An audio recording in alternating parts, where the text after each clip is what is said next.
I love my women like I like my Cigarettes! Cigarettes with a nice big butt. And a little bit ashy.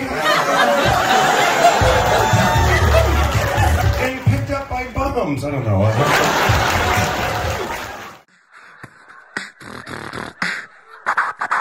I like my women like I like my fajitas. Smoking hot and you can hear them coming.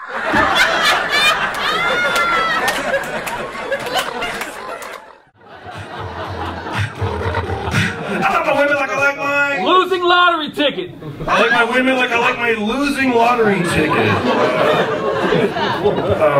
Toe up outside of a liquor store.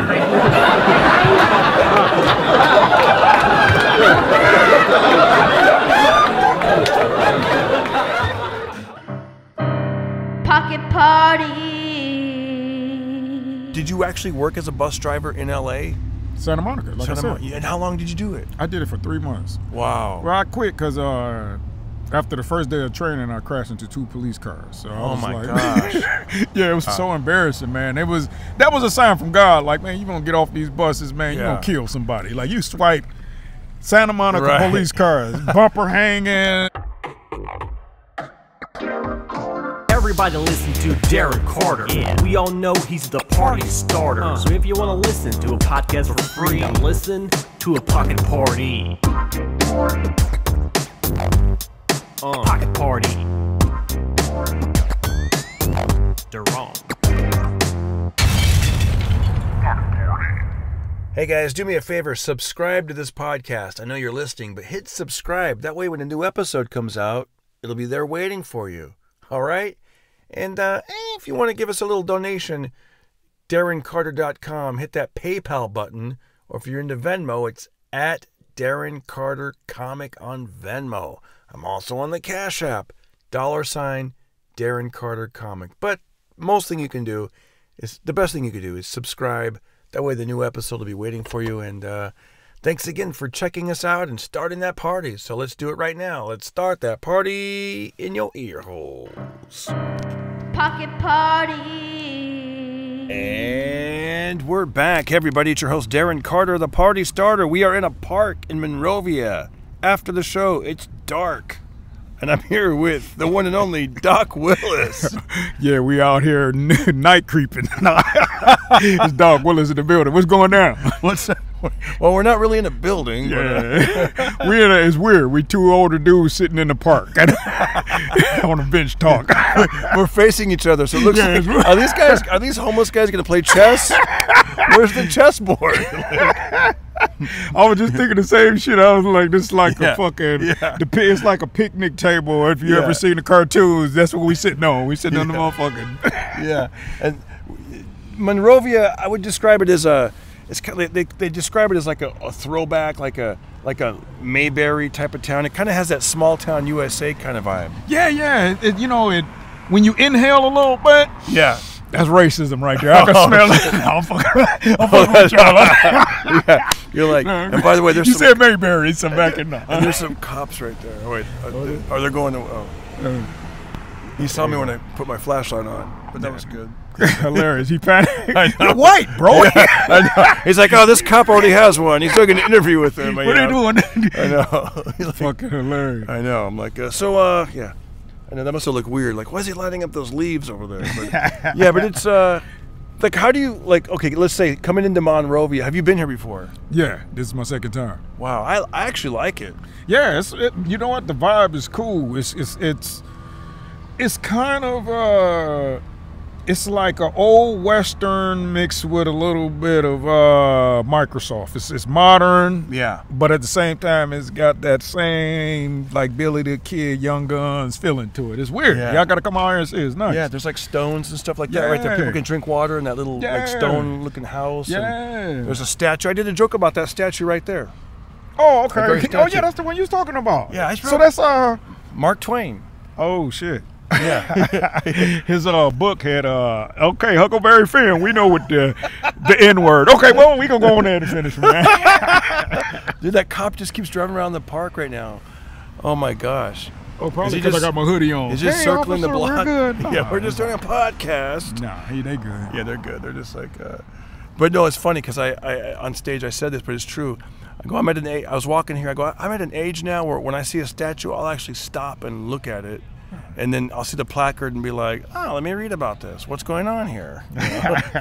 Yeah, That's real talk though. Like Yeah, right? I'm in the same age bracket, so it's like I get caught up in the stars and the planets Yeah. and shit. Yes. Like I took a picture Yeah. of the conjunction of Yeah. the Venus and Jupiter conjunction Oh, up in wow. February. I was Wow. like, hey, everybody, look. And then nobody give a fuck but old people. They were like, yeah, that's beautiful. You know what I mean? Yeah, like Halley's Comet. I remember that was a thing. Yeah. Now I'm all nervous about bugs, and that was just the Nah, antenna they wire. know, But yeah, they know. but yeah. So that was it was interesting. Hey, actually, I like this quote on that statue. It said something So like, that was real. What you read? yeah, it said something like, a man who does not read books is no better than a man who can't read at all.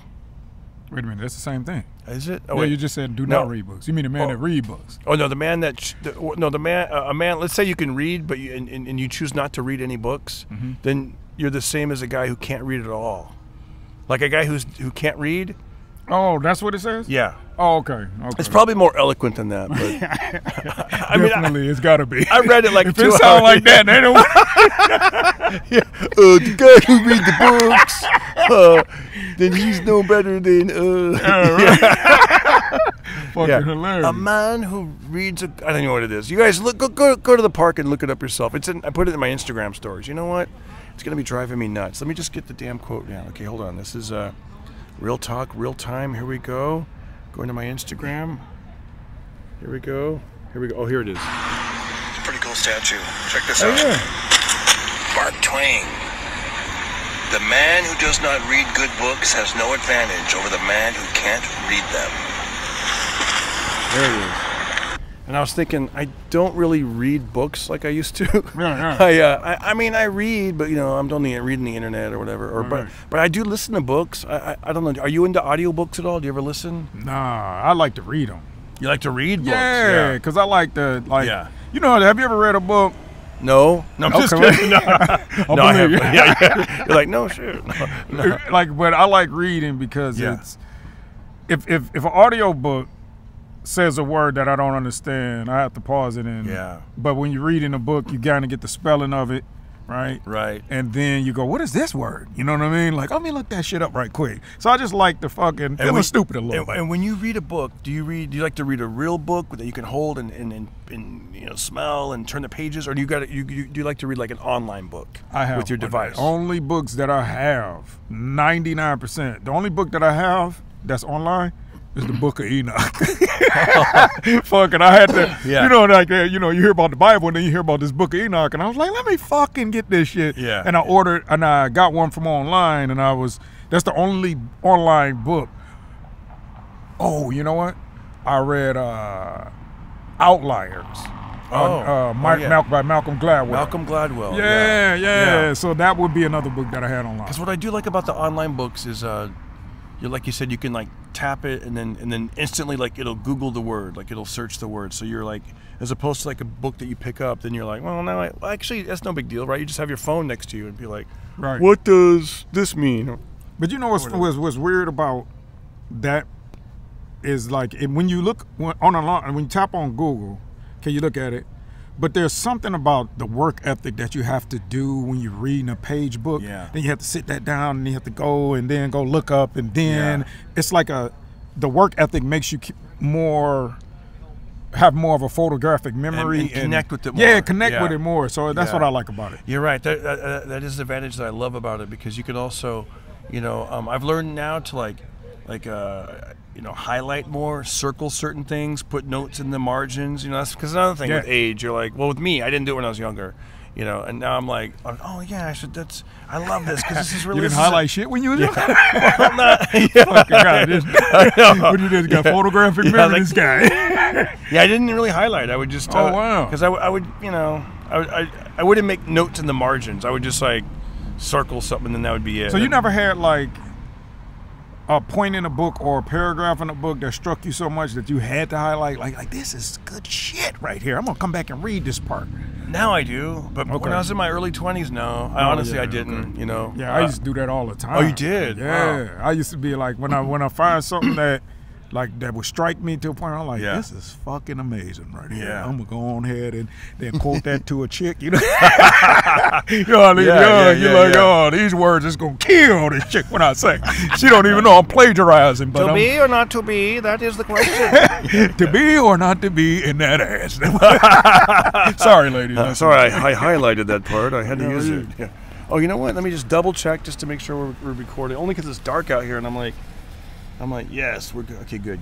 I was getting nervous about that. Wouldn't that suck? We're sitting here in the park for no reason, just talking about books, not even recording it. Damn. It's already a topic. People be like, books? Why are they talking about books? Why are they talking about Harry Styles? No, yeah. Oh, but you know why I like audiobooks is that way I can be active and do other things. I like to exercise and go for these long walks and hikes and stuff, and even jogging. I literally have like walked listening to books, jogged listening to books, go up hills.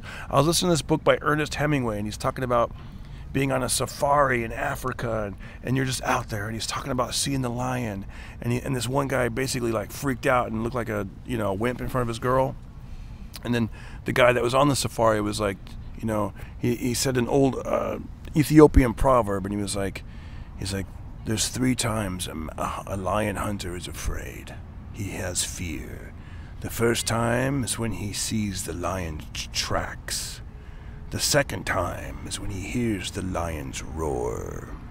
And the third time is when he lays eyes on the lion for the first time. Like that. And that kind of hit with that. Fucking, you remember that while you were exercising? Like, how? Like, it's so weird.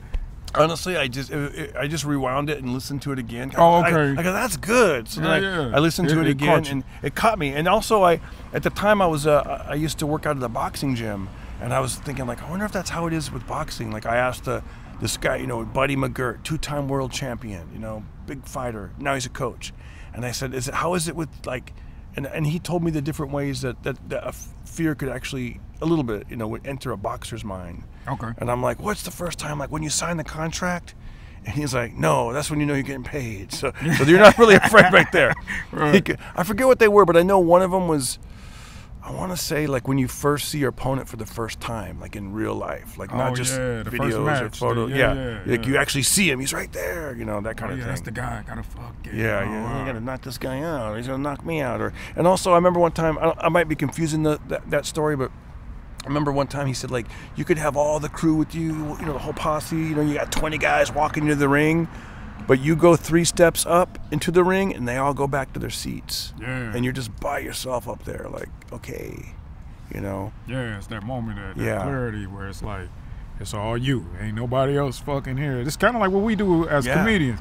Because we'll be in the back, in the green room, kicking it. Hey, you fucking it. And then all of a sudden, it's that moment where you're walking, and then you step on stage, and you're like, God damn. Yeah. And you know what I mean? You boxing the audience, and you're fucking dipping in and out. This fucking man. Like right before when you're backstage behind the curtain, they're like, are you guys ready for your next comedian? That's when you're like, all right, here we go. And then it's a little bit more like when the DJ's playing him up too much, like, y'all ready for your next?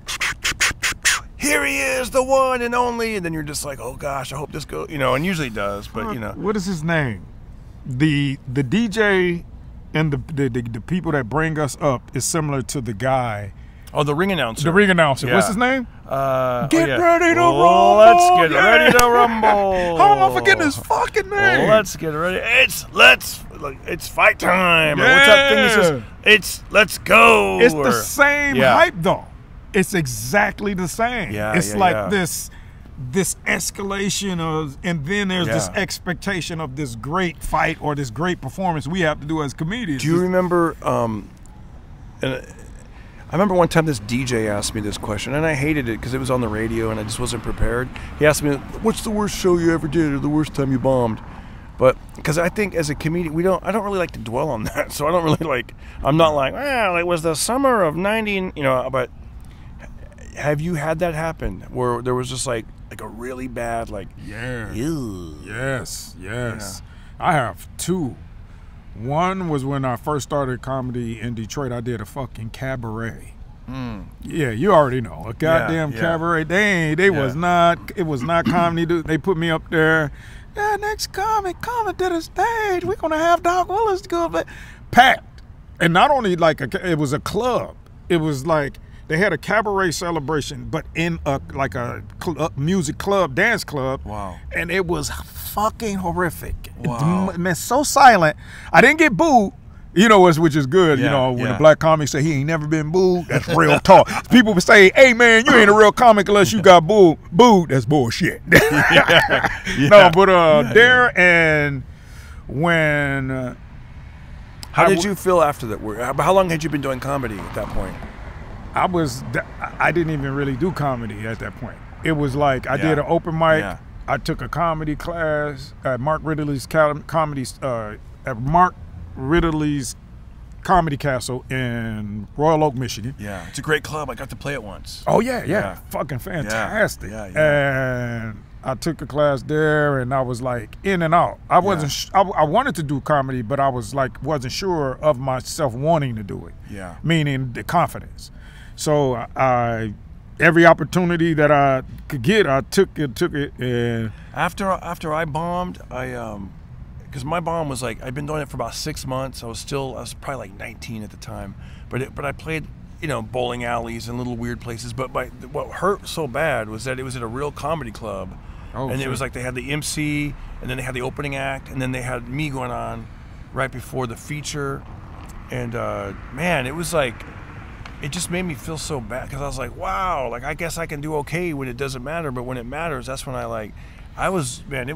That's the roughest part. It's like bombing in a cabaret is like you can almost get over, but when you bomb in a comedy club, you feel like, wait a minute, this is what the fuck I do. Exactly. And this is the place where they listen to this shit. Yeah. And I did the same result as the cabaret. It's like, fuck it. I know. It fuck with you psychologically. Because I look back and that club, number one, I was probably way too nervous. And two, I was young. I was, imagine you're 19 and then most of the audience was probably like 40 and above. So there was like this disconnect. And a lot of my jokes back then were, kind of like what they are now, but like just more immature, like hey, I'm Kermit the Frog, and they start rapping, and just like, hey, guys ever make a prank phone call? And it was just they couldn't. And then the MC, we kept going up there doing adult humor, like as far as like things they could relate to. He's like, yeah, I'm divorced. I call my wife Plaintiff, and they're like, yay. And I went golfing, and I was on the airplane, and I'm like, I'd never even been on a flight yet. But that's the hardest thing, like about comedy, and even today. Like, you ever notice that young comics, when you see them, they'll go up and they'll be killing. But what people don't understand about comedy is it's fairly new.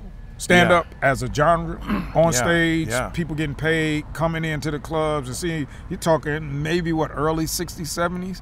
So, but in between that time, there's been such a dramatic change in media. Yeah. Right?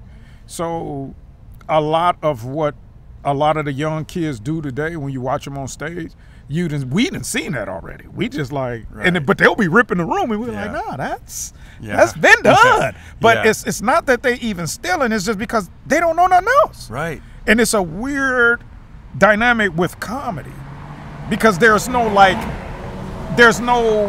unless you like have somebody pull you to the side when you're young to show you like, hey man, I want you to look at these comics so that do not do this style or this type of material. Be you. And they don't know. So yeah, I remember like comedians would do a joke about a girl selling flowers in a nightclub, and then in another 10 years, the next new comic would be like, hey guys, ever go to a nightclub? And there's a girl, and you're like, wow, like at first you realize, oh, just history repeats itself. That's just something that if someone's 21 and they see it for the first time, they're like, this is funny. Yeah. But it's weird because people will say, well, it's a topic, so we want to hear your approach on that. But I'm like, y'all don't even understand. Like, comedy is one of those genres where that same topic can get beat so much. There's only so many angles you can go. Yeah. That's why you have what some people are considering bad comedy now, because you have people just going, fuck, man, we want something fresh and different. Yeah. So to those that grew up in that era and seeing the comics now, they're like, this comedy's bad. But for me, because I was in a Comedy Store. Remember, I worked there for 12 years. I know I was going to ask you about that. Yeah. And I've seen the different generations and the changes. And I learned something about comedy. I said, oh, okay. It's just okay. If I see a young comic, like, it's okay. Just keep going. Just don't get stuck in that. Because you'll get stuck in that. And then when you get 23, 24, 25, or 38, 28, 29, people will be like, okay, what you got now? And then you're stuck. So you got to make sure that you not afraid to take chances and be yourself. Let me ask you that. When I first met you, I want to say it was at the Comedy Store. That's what I was going to ask you. I'm like, where was it? Was it the Ha-Ha or was it the Comedy Store? First, we might have run, cross paths other places, but I first remember hanging with you at the Comedy Store. In the park. You at the time you were working in the parking lot, and you were ripping it on stage, and I was. Yeah. I think that might have been the case too, but I want to say it may have been when I first started doing sound. No, you've been around, so I've been seeing you somewhere else. But like when I started doing sound, and you would come and do late night spots. So I don't know if you remember, I used to do the sound in the OR and the main. Wow.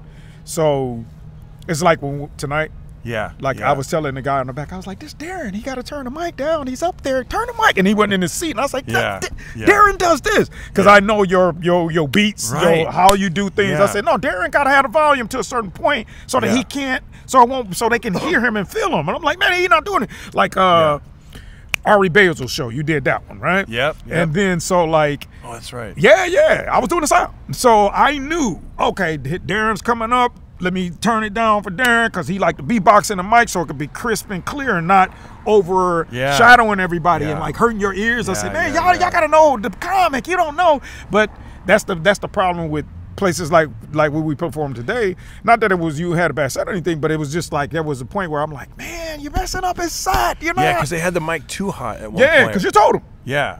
And that's something, like if you go ask Benny, when you talk to him, I said that before you even said it. As soon as I said, they got to turn the mic down. I said, this is ridiculous. I said, man, they don't. And I was looking for the dude. I said, where's the dude? I kept telling Benny, like, where's the dude? Like he kills with this bit right here. Yeah. It's just like. Yeah. And So we talked a little earlier. You grew up in Detroit. Right. And what was it like to first move to LA? Was it like that? Guns total N' Roses, culture shock. Yeah, like welcome to the jungle. It was. You know what I mean? Like no, you know what it was more like. What made you want to come out here? Not like, did you have like an in? Did somebody say? If you was to step off the airplane, and a song would come on when you got off the plane in LA, that song would come on would be "We Are the World," because it's like what the fuck, like where in Detroit. Unbeknownst to me, I found out we had Mexicans in 1996. I got a fucking year. Wow. Wow. Like you know what I mean? Yeah, like 96, and that was 4 years prior to when I moved out here in 2000. So you just were, Mexicans were kind of new to you when you came out. You were like, wow. Here's how I found out. This is the craziest shit. Yeah. I'm riding downtown with I call him my little brother, but he actually my friend, but my little brother, and I see all these Latino people like, I said, what the fuck is this? And he goes, what the fuck you mean, what is this? And I go, what? Who's all these people? I said, what's going on? He goes, Doc, we have the festivals every year. I say, no, we got the African festival. He say, Doc, wait a minute, you don't never come down for any other festival? I said, no, just when the African American festival, that's when to see the bitches. Sorry, ladies, I'm a little bit disrespectful, but to see the, you know what I mean? Yeah. So I was like, what's going on? He's like, it's Mexican festival this week. And he said, not only Mexican, he said, look, you see the black people there? And I said, holy shit, I'm gonna check this out. And so then he goes, wait a minute, you do know we have like a area with damn near primarily Mexicans. I go, where? He say, it's called Mexican Village, Doc. And I go, what? I said, that's kind of racist. That's what they call it. But when I go over there, his was crazy.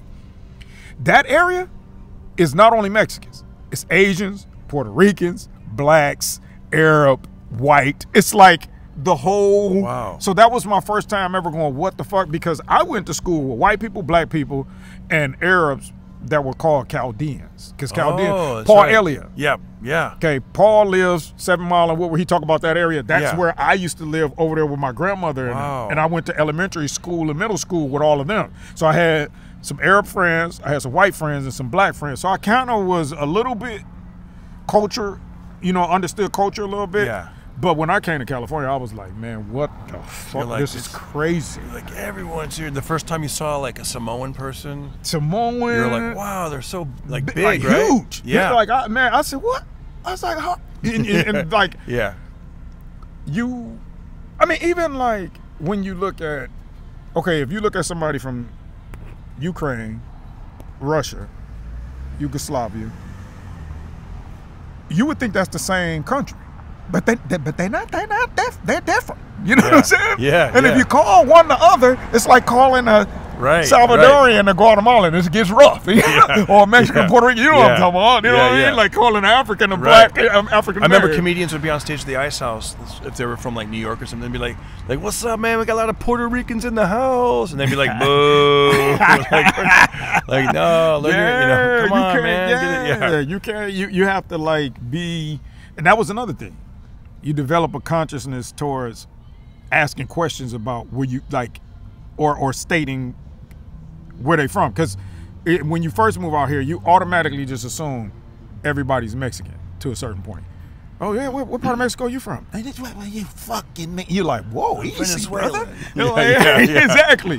When did you move here? What year? September of 2000. Wow. And then the next year we had 9/11. Yeah, gosh. Uh, So that was the thing. You were like 99. You're like, it's a new millennial. I'm gonna move. And then finally in September, you're like, I'm gonna do it. And you got out here. And, I came out here Yeah. for a family reunion. June of 2000. And behind my family back, I went and looked for some jobs because I had already wanted to move to LA to do comedy. Because you know what I thought? I thought to make it as a stand-up comedian, you had to get movie and TV. But then when I started working at the Comedy Store, I saw a whole nother level. I said, what the fuck? Who is this Yeah. guy? Who? Louis C.K.? Missy didn't pass this guy? Why? Missy sure didn't pass Louis C.K. at the Comedy Store, and he's the biggest name. So it's just like, I learned that, fuck, it's a whole nother avenue and a whole nother thing with comedy. And then I found out about New York. And when I found out about New York, and then I looked at all of Grace, and I'm like, wait a minute. If they didn't come from there, they moved there and did comedy. Yeah. Think about it. Louis, Yeah. Carlin, all the comedy people from Fox, Jamie Foxx, Mike Epps, Wanda Sykes, Bill Burr, Boston, went down there. Patrice O'Neal, Boston, went to New York. But we'll be all day. Rogan, Greg Fitzsimmons. I mean, Yeah. I don't know if everybody knows Dane Greg. Cook. But Dane Cook. Chappelle moved Yeah. from D.C. up there. Martin moved from D.C. to there. Kevin Hart left Philly to go there. It's like, are you fucking... Like, New York is Yeah. is like... So I set it up in my mind. I said, I'm going out there. And I went out, started going out there every year from 2015 to 2019 Oh, till wow. Corona happened. Yeah. So now I'm like yearning to go back out there. Wow. It's crazy. And then, so when I saw you at the Comedy Store, you said you've been there for 12 years? Yeah. And I like what you said on stage. Was one of your jobs, did you actually work as a bus driver in LA? Santa Monica, like I said. And how long did you do it? I did it for 3 months. Wow. Well, I quit because after the first day of training, I crashed into 2 police cars. So I Oh was my like, gosh. yeah, it was fucking Yeah. so embarrassing, man. That was a sign from God. Like, man, you gonna get off these buses, man. You Yeah. gonna kill somebody. Like, you swipe Santa Monica Right. police cars, bumper hanging. When It was just when you were ah. talking on stage, it just sounded like a crazy job. It sounded like the stuff that you had to like deal with. Like Yeah. like like you said, a guy put like 11 cents in or something. Yeah, he put 11 cents in. That's actually a very long story. Wow. But I just shortened it joke form because I haven't Yeah. practiced it as story form. So it's probably even funnier doing it the story form. Because the guy puts 11 cents in. Yeah. My supervisor's there.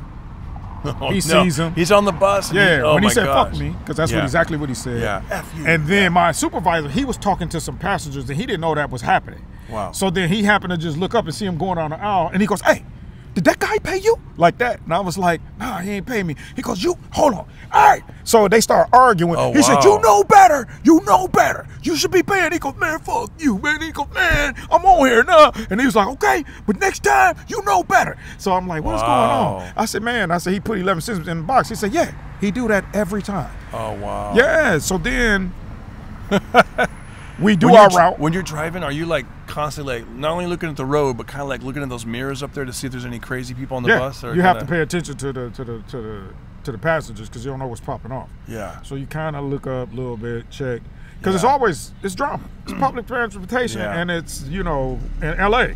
Yeah. So once you get out of Santa Monica and you go, I was going all the way down to Rampart Peak. Wow. Bro, it was like, are you kidding? Tested all the time for 3 months straight. I was like, man, I gotta get out of this. You pull up, and like sometimes you just see people like, oh, this is gonna be trouble, and you pull up, yeah, the doors open, and then nothing happens. You're like, okay, that was good. That was Yeah, easy. yeah. You're like, one time I did that. I was like, that was good. That was good. And then my supervisor was like, that was good, huh? And I was like, yeah. He goes, some people snuck on the bus. And I go, what do you mean? He said, I told you to close that back door. You left the back door open, and they snuck on the bus. And I go, are you fucking kidding me? And so then, when we got to the stop where they were getting off at, it was 2 black dudes, unfortunately, right? You're like, and they were like, all right, thanks. He said, them were 2 dudes. And I go, oh, man, I said, the brothers didn't play me, man. Fucking. Wow. Yeah. Man, I wonder, did you see like regular people on the bus now too, or did it mostly seem people that are like? It was Santa Monica, so you picked up business people. Oh, and So like people in suits and stuff. I got cussed out by a guy, businessman. She said the bus was supposed to have been here, goddamn, 11 minutes ago. And I was like, 11 minutes? I was like, bro, I didn't say it, but in my head I was like, if you want shit to get here on time, you have to. If you want to get somewhere in time, it's called a car. Like you use a fucking car if you want to get on time. Like this shit ain't predictable. Like he's like, but sometimes crazy. the times. Go ahead. The supervisor, when he would take over the wheel, on time.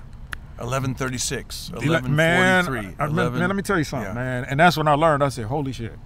I gotta quit soon. I was like, these dudes are so fucking great with it.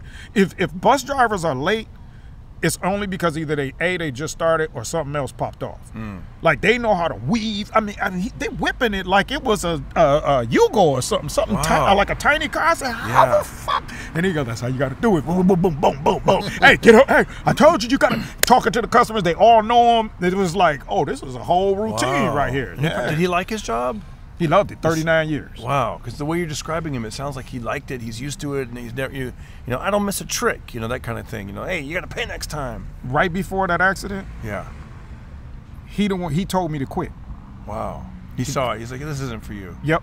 You know what he said? He said I had got the bus back behind hour and a half. He said, I got to take over right quick so we can catch up. And I was like, we hour and a half behind. He said, I know how to do this. Don't worry about it. And I said, okay.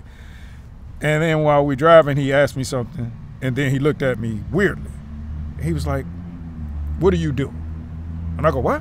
What are you talking about? I'm a bus driver. I'm training for this. He goes, no. He said, there's something else going on with you. I can feel it. He said, what is it that you do? And I said, well, I work at the comedy store. I'm a comedian. And he said, yeah? He said, tell me about it.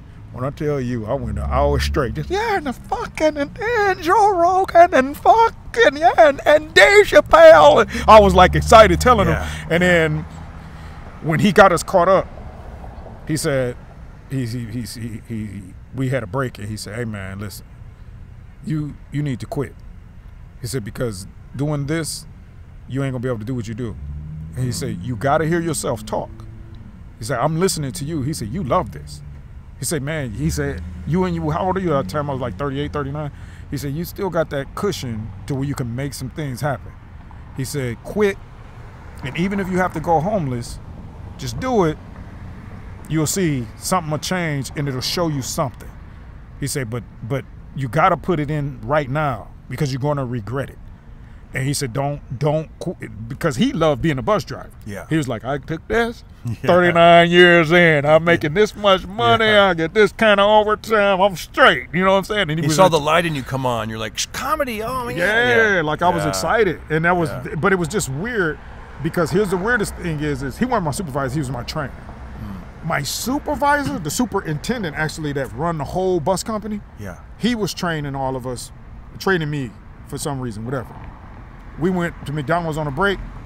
He asked me about comedy because something came up about comedy. Oh, he mentioned like a joke, and he was like, "This guy named Carlos here one time." I said, "Oh yeah, I know Carlos, right?" Because I used to work at a store, not personally, but I was like, I know him personally based on the store. Yeah. So he was like, "Oh yeah, what? How?" And then I started telling him, and he was like, So what's going on?" So I just started, whoa. And he goes, "You need to quit." And I go, "What?" Yeah. So it was like, I felt it. And when I swiped them police cars, that's when I was like, that's it. You're like, that's it, man. That's it. It was like, I can't put people's lives in danger. Where did you go from the bus, from that job? Did you just go full time at the Comedy Store? I always was there at the Comedy Store. Oh, the whole, okay. So what was crazy is, what really bothered me, like a week before I quit, Vicky Barbalat, she called me. Because I used to go on the road sometimes with her, and she would let me feature with her once in a while, whatever. Yeah. So she was like, "Doc, I got this nice band gig. I want you to come feature with me. This gonna pay this much, boo. And I was like, "Oh man, I picked up this job at the bus." She goes, "Oh, Doc. Oh, okay. Well, you know, like I said, it's still on the table for you if you want it." I said, "No, Vicky, give it to somebody else because I can't even do it. I worked that day." Yeah. And then it really ate me up, man. And I learned from there, like, and then like once I had that accident, I was like, nah, man, I gotta go for it. Even if, and I don't have no wife and kids like you. So I was like, I ain't married, I ain't got no kids, I ain't even got a steady girl. So I said, man, I need to go on and just do it. It don't fucking matter what happens to me. Right. I died, there's gonna be some few people, cousins, whatever, who gives a fuck, right? I gotta go for it. Yeah.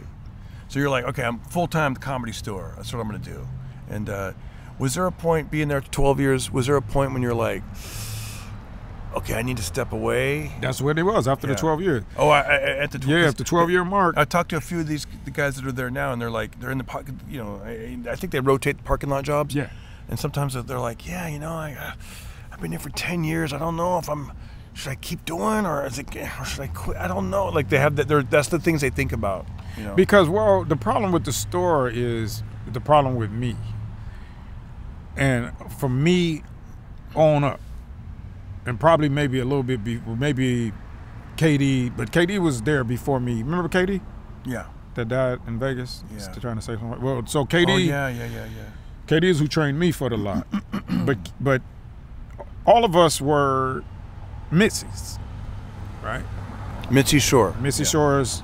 So she was okay with us working there. Now, because she was suffering with mental illnesses such as Alzheimer's and dementia, she was getting mad, and she used to get mad at KD, and she used to want KD fired. And then when I started working there, it got to a point where she was confusing me with KD, and I was like, I thought I told you to fire the black guy. Like, no. That guy is 5'3", and Key, that guy's 6'1". It's like, you know what I mean? Yeah. So it was like one of those situations. But when she focused on me, when she would see me like at the door or something, it was always cordial. It was always, okay, yeah, that's all right. That's what I'm talking about. So, but the regime change is what affects the people. So you got her, then Tommy came, then Adam. Now you got Emily. Yeah. So it's like people are suffering from instability of a pure talent coordinator. Because it happened with the improv over the past, 10 years? Yeah. With Eric, and then Rita, then Paige. No, Jamie Flam. Oh yeah, that's right, Jamie. Then Jamie, and then Paige, and now Rita again. Rita again, yeah. Yeah, it's so that instability, whereas the factory for the most part has always been Jamie. Yeah. The Ha Ha Club for the most part has always been Terry, but now from what I'm kind of understanding is Jack Jr., but I don't even know how Jack Jr. doing it because he on the road now. Right. So it's like instability at the club. Like you always had Comedy Magic House, you always had Rich. Yeah. You had Jan's at Yep. The Ice Ice House. House. And now it's Alley. Yeah. Yeah. Well, I don't know. See, I ain't been over the Ice House in so long. You know who used to book me? Sean Sullivan. Oh wow. Yeah. And now he's at the Improvs. Right. Now he's at the Improv. So the last time I see him, Doc, you need to come over here and do the open mic. So let me ask you this. God, this is just painful right now. I know. Yeah. He's like, I saw you at the Cabaret years ago in Detroit. Dang it. No. Let me ask you this. So a guy like Sebastian Maniscalco, huge star now, huge star. You knew him when he was before a star. Yeah, when he first got past at the store, and he was like, so you see how his set is mainly on his pet peeves or his anger towards viewing the world. Aren't you embarrassed? Yeah. But you know, it's, and I wouldn't even say it's pet peeves. It's common things that all of us get mad about. Right. So that's what makes him strikingly great as a comedian, because we're like, yeah, them little small details. I'm fucking, hey, don't get in a goddamn pool with Band-Aids on your toes and shit like that. Everybody's like, man, if you get in that guy, even black people, we're like, man, you better get your motherfucking, you know what I mean? It's so those are little small minor details that he pays attention to. He's like Seinfeld R-rated, because I won't say X-rated, because he still can do any wrong. You know what I mean? And to see Sebastian go, I got a good one for you. He did the Wild West comedy tour. Yeah. Him, Brett Ernst, Vince Amanda Vaughn. Med, Vince Vaughn, and John Caparulo. Yes. Yeah. Okay. So I thought that all of them were doing well because they were headlining, right? Because Cap started getting really popular as headliner. Yeah. Brett wasn't, and then I met Ahmed. He didn't get to where he wanted to be, but Ahmed was getting things here and there. You know what I mean? Yeah. He got on the show, Sullivan's show with Steve Byrne. Steve Byrne, right? I used to be a background on that. You can see me in there drinking a little beer, fake beer in the back. That's cool.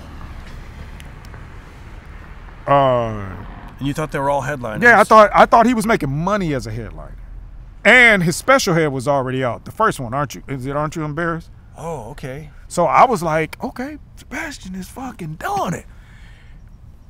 He's in the OR hallway, original room hallway, waiting to go up. Bobby Lee's on stage.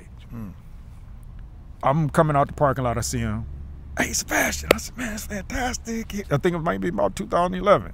Man, you're doing great, selling out. I said, yeah, no, I ain't say selling out. I said, no, you're doing great, headlining. And he goes, what, Doc? What are you talking about? And I go, what? What do you mean? He goes, Doc, it's not what you think it is. He's like, Doc, sometimes I only have 20 people in the audience. He's like, man, nobody knows who the fuck I am. I said, even after all this other shit you did? He goes, yes. He goes, Doc, it ain't the same. Then Bobby's on stage. He goes, see him? You want to be like him? He sells out. He said, that's what you want. He said, don't think, Doc, do not look at what nobody else is doing. He said, it's not what you think it is. And I said, fuck. And that advice and one other piece that he had gave me some years later made me go, okay, this game is different. What was the other piece? Do you remember? The other piece was, this is once he was started really being popular. It's like 2016. This is when he was at this point selling out theaters and possibly the stadiums at that point. Yeah. This was crazy. 2011, 2016. That's when he made like 19 million in Forbes. Remember they put it in the article on Forbes? Google that if you put it up. For sure. Like he made like that. And I'm like, fuck, this is incredible. But he's performing and in the OR. You know the picture window? The window outside that you can see the bar and the front patio? Yeah, right next to the stage. There you go, right next to the stage. So he's performing. There's a girl that's constantly looking out that window while he's on stage. But he only been up there like 2-3 minutes because I love watching his set. So I'm just in there like, hurry up before I have to get cussed out for not being on the lot. You know? Right. So he doing his thing. And then after like 3 minutes, he look at the girl. He goes, what are you looking at? What's going on out there? He said, you've been looking out since I've been on stage. And then he said, he leaned over, he looked out the window. He goes, you know what? Never mind. So he turns to the crowd angrily. And he goes, everybody, I don't know all of you can see, but most of you can. You see this big window right here? You see all these people that's on the patio? It's the same goddamn people every week, every night. Same comics hanging out. He said, you know what they're asking themselves? How to make it in Hollywood. By getting off this goddamn patio, look at these motherfuckers. So the crowd starts laughing because he's angry. I'm in the back like, God damn it. So I'm in the lot. He gets off stage. I had to go back to the lot. I couldn't watch his set. And I said, Sebastian, I said, man, I'm glad you said that because I've been telling people that. And he said, Doc, he said, they're like zombies. He said, they're here till 2 o'clock when it's closing. You remember how it'll be closing? It'd be like 30 people on the patio just drinking music playing and all that. He said, they call that networking. He said, that's not what it is. He said, Doc, if a place isn't putting you up, fuck them. Find your way. He said, but hanging out here, he said, how many you seen get? It's only a couple that get through. He said, the rest of them, They'll never make it because they don't understand that's not what it's about. And I said, fuck. And I was like, yeah, because not if you really think about it, even the years you've been there, how many people out of 100%, what would be the percentage that you say that got in the club from hanging out? I don't even know. Yeah, I would say, is it 0%? I mean, Yeah. we would say 1, maybe 1%? 2%. I mean, yeah, yeah. it's rare for you to hang out. I mean, you could get in by being like doorman and the staff. That's a But way that's to get the in. But that's employee not. way. That's the build-up way, though. Yeah, that's the build-up way. That's the greatest thing But about just that hanging club. around, like being Like the, all the rest of them. That's Yeah, what he was that's talking not- about. The, yeah. the comics and all of them just hanging out on the patios, No, partying yeah, and yeah, thinking yeah, like, yeah. oh, if I'm cool with this person, and they would be there at 2 o'clock. Because a big part of that was Tommy was telling them that. And to some degree, you got to come hang out. You got to hang out. yeah, to some degree, it worked for some people because he actually had the ones he wanted and he had in mind. So it worked for a couple of them, but the majority of them, nah. But it was misleading for the rest of them because they thought that was what they needed to do. Yeah, I heard somewhere a director told me once. He goes, "Nothing good happens after midnight." Right. And I thought about that. You know, I mean, there's exceptions every now and then, but for the most part, like you said, if you're just hanging around until 2 in the morning, night after night, it's like, what do you know? I'm going to show you a perfect example of that. Yeah. You ready? Yeah. Fallouts. Fallouts. There yeah. you go. What was Yeah. Fallouts? What time was Fallouts? Yeah, at the end of the night. There you Yeah, go. so that's a good thing. Yes. Yeah. So she understood that. Yeah. Ain't nothing popping off. People tired. They didn't had all the comedy from 9 to about Right. 11 because she Yeah, said yeah. people can truthfully only stand comedy for about 2 hours. Right. She said after that, they done. No matter Yeah. how funny you are. They're like, I'm out. Unless Chappelle would come in. Chappelle was the only motherfucker. You'd be like, how? That'd be 10 people.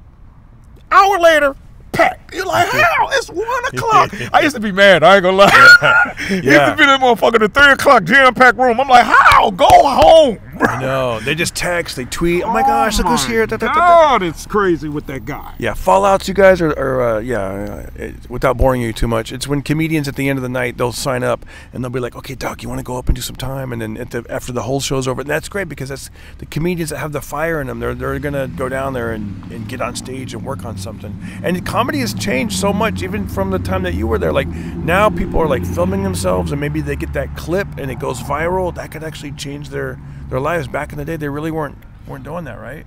That's true, but that's the thing about what social media has done. But it also has that instant gratification has smothered them. It smothered the true development, right? Yeah. Because it's like how you got your LeBron James, and then you got all the other guys who got out of left high school to go and never won anything and never became anything. Yeah. So it's like that part is really risky. And if you believe that and that's what you want to do, I'd be like, hey man, do your thing. But I'd be like, get ready.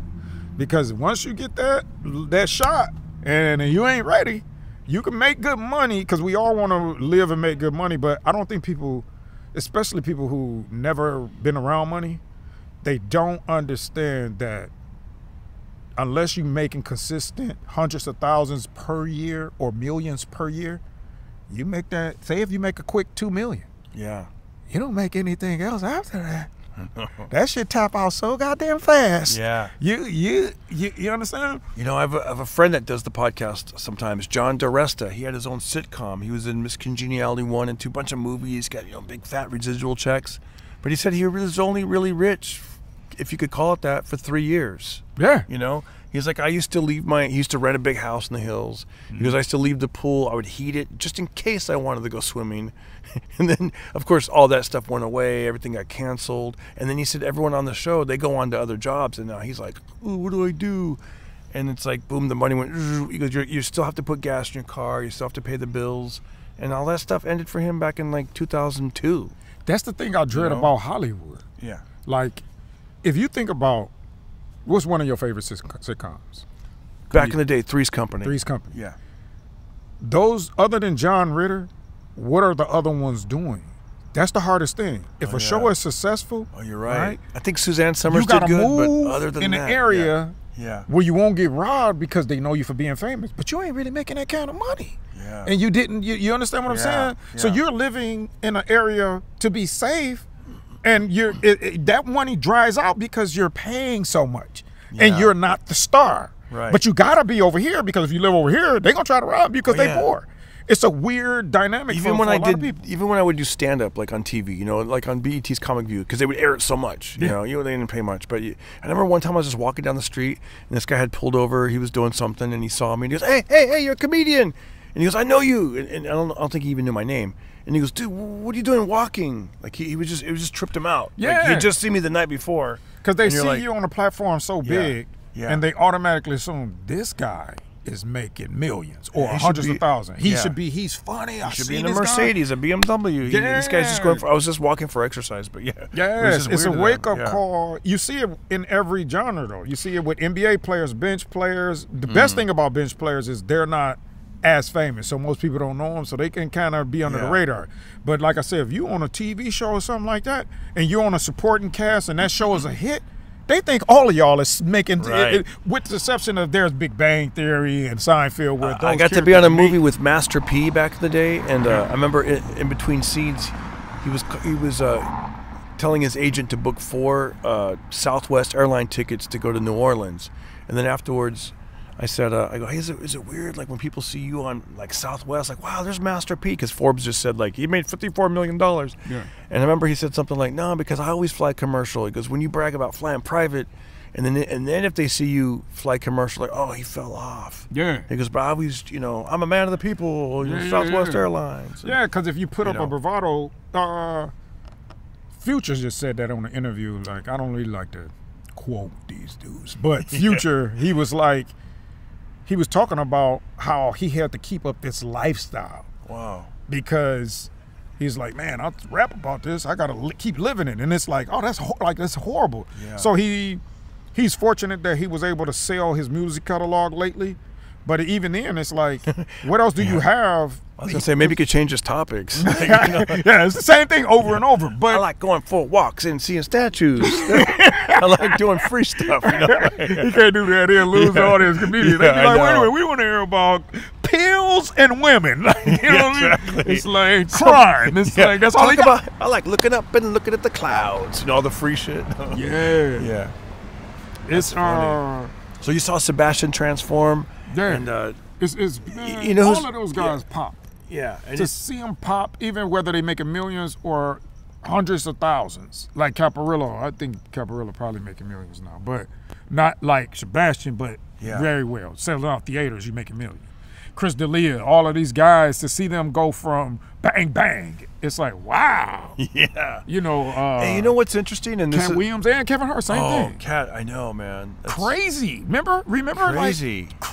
Like, and he didn't even in none of the clubs. Had his own room at the Hollywood Casino. We going over there, me and I don't remember, you know, Maurice King and you know Henry Coleman. All of us used to go over there. Me, him, Warren Jordan. All of us would go. Well, I used to go with them, and then we go hang out. And what's crazy is I forgot who Cat was.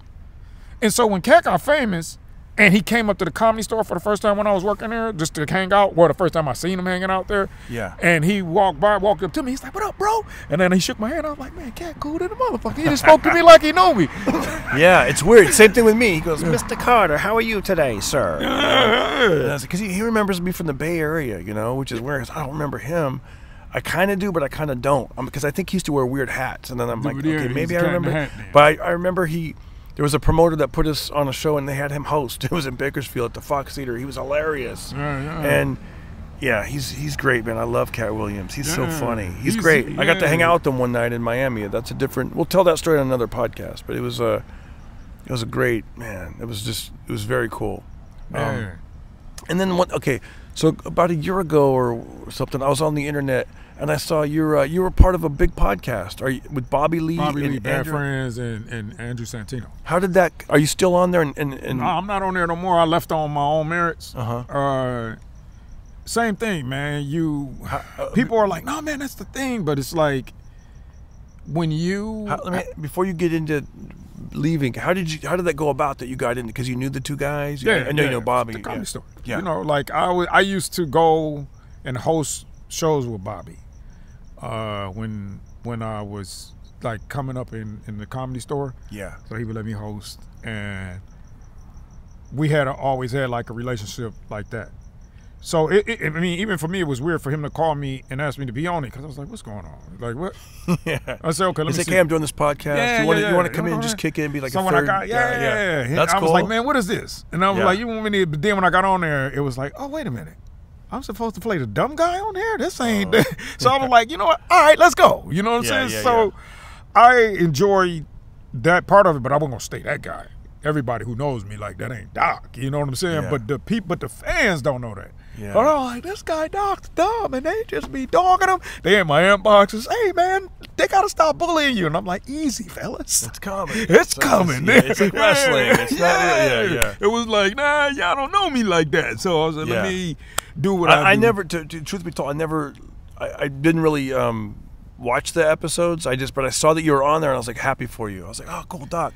And then today I knew it was an interview, and I went on your, I think your YouTube, because I think you started the podcast. Yeah, or yeah, something. for bad. My own little, I didn't really want to do it, but I left so abruptly. I felt I had to Oh, yeah. address Yeah. the last episode. Because somebody on the thing, there was one that was, you were telling a story about taking care of your mother's sister, I think, the 103-year-old woman. My great aunt. Your great aunt. Yeah, still. I forgot to check the. It was a little clip. It was like a 5-minute clip, and it was really good. And people all in the comment section were like, Doc is great. We love Doc. He should start a Patreon. I'll pay for it, blah, blah, blah. So Right. I don't know if you've done that yet, but you can tell people support you. They want to see you blow up. I mean, you got a huge fan base, it looks like, you know? Yeah, people kind of like, well, you saw, I had a few people here that Yeah. were, you know, so and I said, man, and That's then they cool. were like wanting to take the pictures. So, and it's been like this. Every show I do now, there's people stopping me because of that podcast. So I'm thankful for that. Yes. But it still isn't like they're screaming my name. Right. You remember Gerard Carmichael, right? Yeah. So one Yeah. day, me, Gerard, Eric Griffin, and Ian Edwards, we was all having lunch somewhere, and I forgot what we was talking about. And Screaming the name or something? yeah, well, I mean, I'm talking about me and Gerard. That day. We all of us were talking about it at the moment. But whatever we were talking about, it had something to do with the comedy. And then whatever I asked him, he said, I said, how do you feel about how people make it and taking off? He said, well, this is how it goes. He said, I'm going to tell you using you. He said, at first when I came around, I used to hear people like kind of whispering your name. He said, now, when I go places, when you're not there, I hear them talking about you. He said, the next thing after that is the screams. When the people start screaming your name, like, Whisper, talking, screaming. yeah, he said, that's when it all started happening for you. So that could happen Hollywood way or without Hollywood. Yeah. Like, I don't know if you've seen, like, Matt Rife. Right. I was just going to say. Selling out without Hollywood. Yeah. So when people start going, ah! It don't even Yeah. matter. Now, he's not famous to the world, but he's selling out. Oh yeah, even and, in the UK now. And then you know? behind the scenes, you know, he's getting millions of dollars, Millions, deals, and, yeah. You know, I was at the Improv one night, and this young girl looked like it was almost like he's like Elvis of comedy, or Yeah. Bieber, whoever. There was a grandma, and she had her granddaughter there, and her granddaughter was probably late teens, and she had his concert T-shirt on with like his show dates and stuff. Yeah. And the grandma was asking Kira Siltonovich, another comedian. She's like, is Matt Rife up there? Is there any way my granddaughter could meet him and get a photo? And Kira was like, let me check, you know, and Matt had already left, but just to see that, I was like, wow, that's huge. And then I don't care. I look at it, I think it's cool because I'm not even, it's like, I don't, you know, they say comparison is a thief of joy, but I have noticed some comedians that are kind of like, oh, Matt Rife is blowing up, oh, and I'm like, dude, it's not like it's one or the other. I mean, you know. You have to ask yourself too. Like, Matt is genuinely funny, and the thing is like, so when I was at the store, I used to host for Eric Griffin when Matt Rife had the feature. Yeah. And I was kind of upset about it. I'm like, why? You knew me before him. Why is he featuring? And then one day he just told me, he said, man, look, Doc. He said, I know you probably, because I didn't even ask him, because I'm not the type of person, you pick who you pick, but in the heart, you're like, I need the 20 minutes and the money, man. Not the 30 minutes and the money, not this 15-minute little hosting every show. But he was like, Doc, he said, you'll see. He said, I have him host. He said, I have him featuring. I just want you to tell you that because I'm not disrespecting you. And I was like, because in my head, I'm like, this is your shit. But he was just saying that based on because he knew me. And he said, but he said, most of these women here, when I announce that he's with me, the shows get more packed because of him. So I seen Matt when he was developing, and his comedy was like young, you know, white guy. 16. Young, He was like 16, handsome. 17, 18. No. He was this is when he was on he was already on Wild 'N Wild 'N Out. Out. It was like the Wow. beginning. Oh. Yeah. So he was getting on then. And I'm talking, bro. You like he was the headliner, Eric, and it was like they wanted to see both of these guys. And I was on the side selling merch. Like, man, fuck yo. Yeah. Yeah, so like Dude, when Eric Griffin featured for me. I remember I took him to Vicksburg, Mississippi. We did a casino. Yeah. And then I saw him blow up, and it's kind of like, wow. But you know, just think about yeah. this. This is what's even more crazy. Eric don't sell out like Matt. How much of a mind-blowing fuck is I that? know. But Yeah. we don't look like Matt. That motherfucker's handsome as shit. It's like, you motherfucker. And his handsomeness kind of his physique, to me, it came out of nowhere, because I don't really know him, but I mean, I'd see him Grew around. into being the man that Yeah, he is. I'd see him around because he kind of had a boyish face, like, oh, that young kid. And then one day he was like, I saw him, some promoter had used some photos. I'm like, that guy's like a bodybuilder. Like, where the hell did this guy? You know what I mean? He's like a grown up. Like he looked, you know what I mean? Like he looked like he had like biceps, like a superhero. I'm like that. Where the hell did this come from? I even told him that. I go, dude, how did this happen? Yeah, it's like one of those. But he said it in his the first special I seen. I didn't see his one he released the second one. I think I might have saw a few minutes of the second one. But he talked about that, how like he grew into this guy. He said he wasn't this guy like that, and then it just all of a sudden boom, and women. I mean, dude, like seriously, he wasn't even popular when he was with Eric featuring. Like, but he was like popular without being as popular. Like even right now, you can say it to his name to a bunch of people, they not gonna know Matt. Yeah. But he You're right. has this frenzy. Yeah. And if you ask me, I always looked at myself and said, I want to be like Cat and these guys and blah, blah, blah. But I'll take Matt Rife. You know what I mean? Yeah. Like, it's like, are you kidding me? I watch his videos. He's funny, man. Like his crowd work and the way he interacts. And he's like, hey, let me try. Yeah, He genuinely has fun, and the crowd has fun with him. And like I went and I said, let me look at some of these comments. And I'm like, let me see what these dudes saying. And you hear the dudes, man, this is unfair. This guy is handsome and he's funny. This is just like, fuck. This guy's like, he even got the dudes like, I'm coming to see this guy. It's like, that's what you want. You want, despite what you look like, they still think you funny. Yeah. And they love what you do because they can think you funny. Don't come around. Let's do some rapid fire questions before we wrap up. Okay, so do you eat fast food? All the time. And what's your favorite? McDonald's. McDonald's. Oh, really? Still? Because I went through a period where because I have a kid.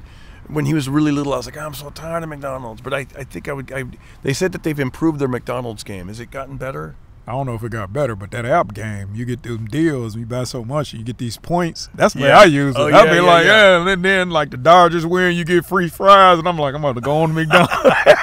That's cool. Yeah, that's why I fuck with it. I'll be over there. That app be the good. That's dog. funny. I was starving when I landed in Florida, and the guy driving me was like, I got the McDonald's app, and he like hooked me up with a bunch of stuff. I was like, thank you. Oh, hilarious. So that was actually really good. Okay, Taco Bell or Del Taco? Taco Bell. Ugh. Del Taco is just so disgusting to me. I don't know how it's trash. Yeah. It's like the diarrhea of all, Taco Bell. Anyway, go ahead. What was your first concert you went to? MC Hammer. Oh, nice. Yeah. Nice. Him, Boyz II Men. You remember when Boyz II Men manager got killed? I don't know if you remember that. Yeah, that was at the same. They didn't show up Wow. because their manager got killed and they were performing in Detroit. Wow. So, but I got to see Hammer kill it. Wow. Yeah. Wow. Only Here's the rapper hammer. concert I've ever been This to. mother. Oh, that was the only rap concert you went to? The only rap concert I've ever been to. Much as I like gangster rap, I would never go. I wouldn't want to. Man, especially in Detroit, it was wild after the concert. Yeah. That's the thing too. I always like. I went to a Metallica movie. They had the record. What do you call it? The listing party. I went there with my son 2 weeks ago, and I was like, right. Exactly. Yeah. You know, and it was like I was kind of like, because I'd never really been to a metal concert before, so I was like, but I mean, it's a movie theater, so it was kind of like, it's funny because everybody's wearing like black T-shirts and metal, just like you would imagine, leather jackets, you know, and I'm sitting there with like a polo shirt, you know, like, you know what I mean? I have my glasses so I can see the screen good, and I because it's a movie, I got like popcorn and stuff. I look like a total nerd, bringing my son, you know. He had a couple of hot dogs, and you know, and people were drinking to the left of us, and then people drinking to the right, and we're just sitting there eating popcorn, and it was fun. So. But yeah, I remember I saw I got to open for the New Kids on the Block, you know, back in the back in like 90. It was great, man. New Kids, they were young. I was young. I was around their age, and there was a doing comedy. I did comedy. I'd been doing comedy for 3 months, and it was in Fresno, my hometown. And the promoter did a thing where they had people audition, so there was band, maybe because it was easy setup and easy takedown. It was just me, you know, and I was supposed to do like 5 minutes. And at the time I used to do like this cartoon rapping thing where I'd be like, you know, I'll just do a little bit of it. I go, boom, boom. Well, blows me down. I couldn't be hipper. Shiver me timbers. I'm a Chippendale stripper. Well, my name is Bullwinkle. I am a moose. Give me the mic and I'll cut loose 'cause me so horny. You know, and it tells Kermit the Frog and I'm covered in green. Miss Piggy is fat. That's F-A-T, but it's my prerogative.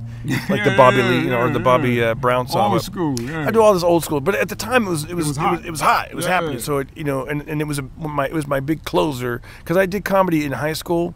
And so I kind of had a closer, like that would kill. And like I said earlier, when I played for the people that were in their 40s at the comedy club, they didn't really think it was that funny. You know, they're not. That wasn't their world. You know. Yeah. But opening for the New Kids was awesome. It was exciting. I bombed, but I knew that they were just kids, so it didn't really hurt me. You know, I was like, they wanted to see the New Kids. Yeah, But I remember before the show, they want that act. as they were like, okay, we're opening the doors, and all these like 10-year-old, 12-year-old girls were just like getting as close to the stage. The whole play, I saw the arena go from empty to like 3,000 people, and I remember, I'll never forget, the song they were playing was MC Hammer, turn this mother out, and it was just like so exciting. I never heard that song. I heard Can't Touch This, but I hadn't heard that song, and I was like, wow, it blew me away. So that was your first concert? First concert. Wow. Just, man, he had a whole, back then it was like 40 people on the stage. Oh, yeah. Man, And the MC Hammer pants. Yeah, and the pants. the dance, the and Chinese typewriter, I think it was bro. called. Bro, I mean, I'm thinking 40 might even be an understatement. That Mark Twain statue is creepy as hell when you just take a glance and you don't know. I know, you think someone, I know, we're still here at dark. Yeah. Okay, next quick question. What is something that you've rediscovered? Like you used to, you know, it's something you used to find joy in, it's something used to make you happy, and then you're like, wow, I haven't done this in a while, and then you enjoy doing it again. Outside of comedy? Yeah, outside of comedy. Learning about science. Science. Yeah. Like you know, you hear of Einstein, right? As a kid, and then back when I was a kid, I actually, when I went to college, my major, I dropped out, but was computer science. So I was like into tech, and I was into science and stuff like that. But I got into some other things, and I wound up not wanting to do it. I got bored with it, actually. But as I got older, I started really learning more about science. And unfortunately, when my mother was sick and she was passing away, I really was like diving into medicines, and I was going into NCBI, National Biotechnology, all that, looking up information and going into Harvard Institute, trying to see how way I could help her. So like with that, I started watching more, and I said, what is this guy Einstein? I said, I know what he did, but I don't know what he did. Yeah. And then I fucking got it when I found out, and it took me a long time to like keep watching and keep looking at stuff to really get it. And once I got it, I said, fuck, shit. It's man, it's a game changer for me, man. I can't look at life no different. To the point, right before my mother passed away, I said, you know, Einstein said that everything is one, and that everything is already done, and everything is set, past, present, and future. And then I said, what do you feel about that? She said, he's right. And I go, what do you mean? She said, because if you look at me, I'm always egg healthy. I'm the top earner out of all the sisters. I got a master's degree. I make over 6 figures. I've always took care of myself. She said, but somehow I'm the one that got cancer, and my sisters eat like shit. And she said, and I got a cancer that when I went through the family history, I didn't tell you this, but I did. I'm the first woman to ever get this particular cancer. And she said, that's not by bad habits or anything. She said, that's because it's set that way. And she said, whatever's your time is your time, and that just because it's happening, it don't make it bad, but it don't make it good either. She said it's just different from what we want and what we expect in life. So it was like that kind of triggered me more, and I want to learn science and learn about quantum and all this shit. I'll be like, entanglement, give me more. You know what I mean? Yeah. So I'm constantly watching and reading. I got fucking physics books at home. I ain't finished them, but And then sometimes I buy a book just to look at the cover, you know. just to feel important. Yeah, Don't even I got read the that book. I'm motherfucker. gonna Hey, get to that's fucking that right there. That's that's Interstellar right there. Yeah, that's cool. That's cool. You go to the have you checked out the Griffith Observatory yet? Nope. That's something you could do. Here it's in LA, and you could go there and look at the stars. And all I know a lot of people have talked about it. I was actually talking to me and one of the coworkers at Amazon talking about going to JPL, the Jet Propulsion for NASA at Caltech, and do the tour. Yeah. But they had stopped doing the tour because of COVID. So we hoping something happens and it open up. And I actually know a couple people dealing with NASA, so I might try to still get something going for myself because I really want to go. That'd be cool. Yeah. If you had the opportunity to get on a rocket, would you? Nah. You know how they had we're going to put the first comedian in space. I think Jamie did that at the Fuck yeah. that. Like, If in I'll sync, tell you right? what. Didn't Lance Bass or one of those guys want to go on a? If the rocket moves exactly and it has the exact technology of these goddamn UFOs, I'm on there. Yeah. You can put me on one of them motherfuckers, I'm cool. Yeah. Shit, the way they've been describing these motherfuckers, the military, I'm like, what? They don't know. Like, people ignore. They're like, UFOs, aliens. Like, no, but y'all still got to pay attention to what they saying, what these vehicles do. They don't even get it. Fucking dead hover, instantaneous acceleration. The fucking pilot said he was following behind it. They hit it with the radar. It was doing 8,000. Then it did a right angle at 8,000. I'm like, who the fuck is this? Wow. We need this shit, man. And people, man, I'd be all day with that shit, man. But I'm like I'm so obsessed with the tech of what they're saying, the abilities of this, that like when I hear SpaceX and NASA, I get cringe. I cringe now. They be like, the ship blew up. Like SpaceX fucking shit blew up. Yeah. You know what I mean? Yeah. Here these motherfuckers dropping from not only with the battleship in the Pacific Ocean, Princeton and Nimitz. They said it popped in at 80,000, stopped at 28,000 at a standstill.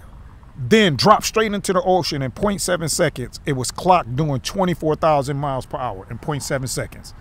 The Earth is only 24,000 miles round.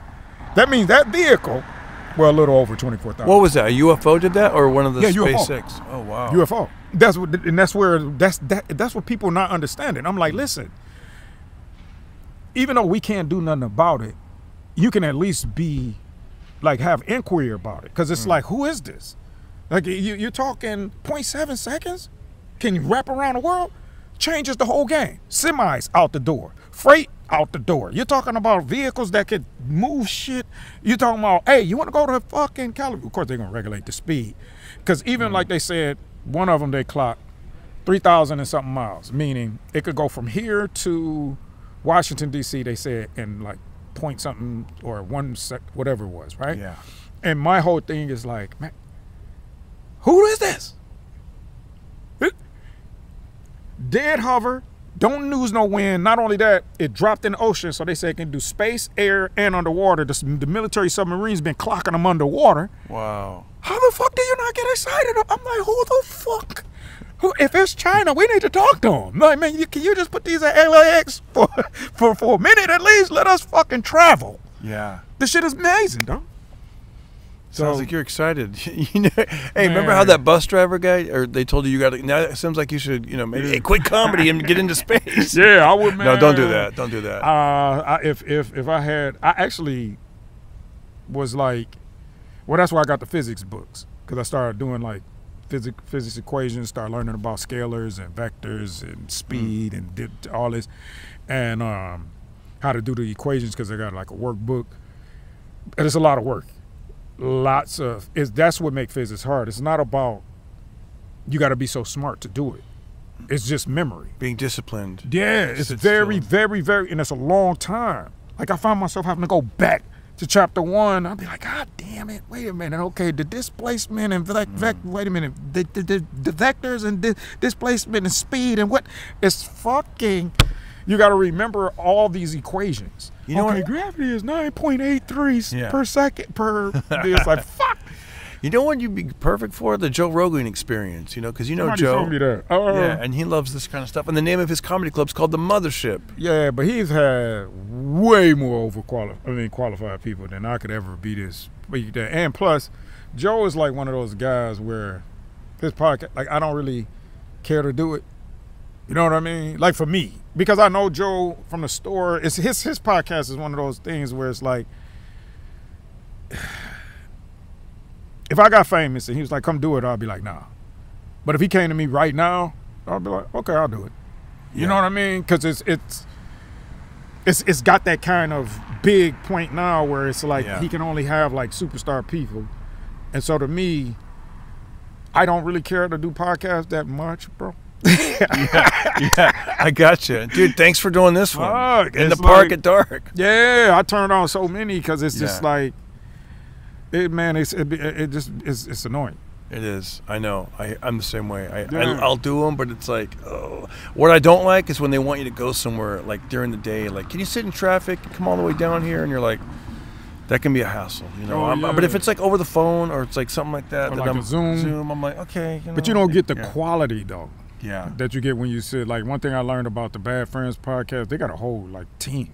Yeah. And they do that. Like that team does that one, and then it does Bobby's Tiger Belly with him and his girl. Is it all things comedy or is it not? No. Oh, it's something else. Something else. This is just like just a team. Wow. That they have. They got an advertising team. They got a production. It's like I was like, damn, how the fuck? Like this is fucking fantastic. And it's they're like, come over here, and then we go over here. We do, and then they do Tino's podcast, and then they do, I think they do Annie Lederman's and them. It's these same guys. Wow. Run like doing everybody's. It's like, and they know how to get the advertisement and get you the sponsors and all that. So, but the production quality is dope. Yeah. It's on the level of Joe's or anybody else's. I really have to give it to them two dudes. They do it. In closing, where can people find you? Where would you like them to what social media would you want them to follow you on? Either on Facebook, Instagram, at Doc Willis Comedy. That's it. Doc Willis Comedy. Anything else is a fake page, and I'm not getting a blue check mark because I ain't that guy. I know. Dude, I didn't pay for it, but I got the blue check mark on Twitter like years ago. They said just Google how to get it, and I Googled how to get it. I submitted. I go, yeah, I've had albums. I've been on this. I've been on that. I don't want people imitating me, so I'm the real one. Then I got it. I didn't really get anything of it. I didn't get more followers or nothing. Because it was stupid. It was like I told you, man. Yeah. If the people ain't there, nothing else matters. Right. People get caught up in that's the world of technology. It's make believe. It gives you the impression of you got to do this thing. It's almost similar to the people hanging out at the Comedy Store where we was just talking about with Sebastian. That's their blue check mark.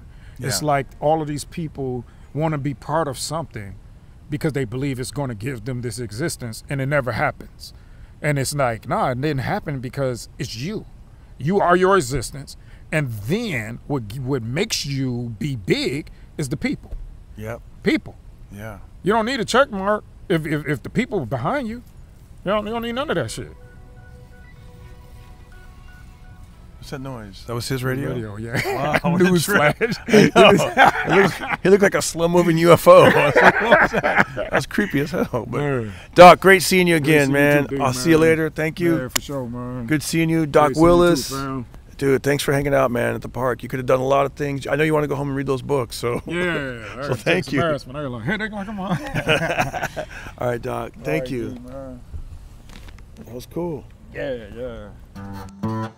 Everybody listen to Darren Carter. We all know he's the party starter. So if you want to listen to a podcast for free, then listen to the Pocket Party.